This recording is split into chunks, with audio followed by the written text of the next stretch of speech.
Hello again, this is Doug the 2-Minute Gardener, and it's time for another landscape makeover.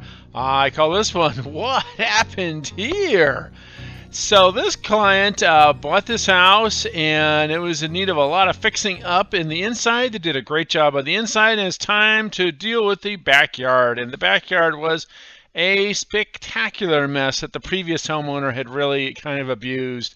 It was just really extraordinarily bad. So we decided to kind of demo all this and do just a really simple patio, but something for all the entertaining that they wanted to do. So after I did a design, brought in the guys wheeled in that little baby bobcat, as you've seen in other videos, that can get through a 32-inch gate, which has the big, hot, strong hydraulic hammer that can just blast through 8 inches of concrete, and they just started going about it. And it took about a week and a half to demo all that concrete and the pressure treated timbers and just haul it all out to this driveway, and just going back and forth and back and forth.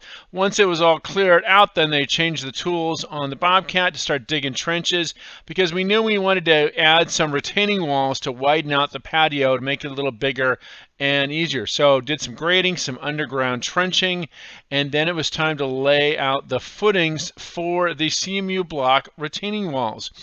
Now, as you've seen in other videos, whenever you're doing a CMU block retaining wall, you have to make sure to have a nice wide footing for the concrete, and then have the rebar spaced according to code along that footing. And also, whenever you're working with rebar, it's always important to put those little caps in too, just for safety purposes.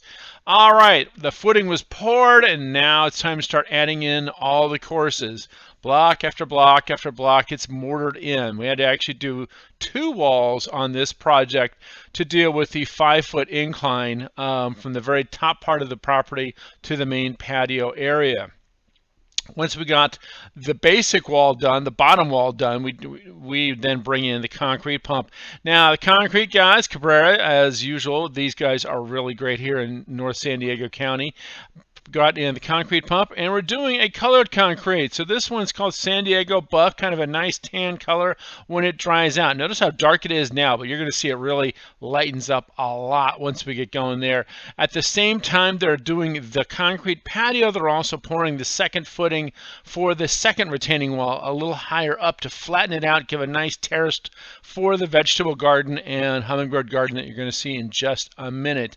All right, the guys are working all that concrete, and it's a large concrete patio. We did a little acid wash on it, so it gives it some nice texture to it as the guys work the concrete. Here it is a week later. It's dried out, a little tricky to see, but you'll get a better look in just a second. And now the guys have started doing the retaining wall along the hillside there. The retaining wall got a nice Santa Barbara stucco finish and looks great. And now it's time to add some plants. All right, the plants are in, and now it's time for my favorite part, the before and after. So again, this was the before, just a disastrous patio. And now a nice big patio with lots of furniture all over. Also kind of a nice little setup, because we made sure to keep that little square, a new square grass area for their little dog to have a little spot to go out. And then finally, of course, it's always important, I always tell folks, to add some lights. So we did some path lights along the wall and some uplights on the trees, which will get much bigger obviously, but we accented that with some cafe lights, some string lights that we strung to the existing patio deck there. So here you go, a nice landscape makeover. Now they have a wonderful backyard for entertaining and having big fabulous parties there in San Diego. Well, that's all the time we have for today. Big thank you to Unique Landscaping for their help in this project. They did a great job on this project. And if you enjoyed this video, make sure to hit that like button and subscribe to get more of my garden videos. Until next time, this is Doug the 2-Minute Gardener saying thanks for watching.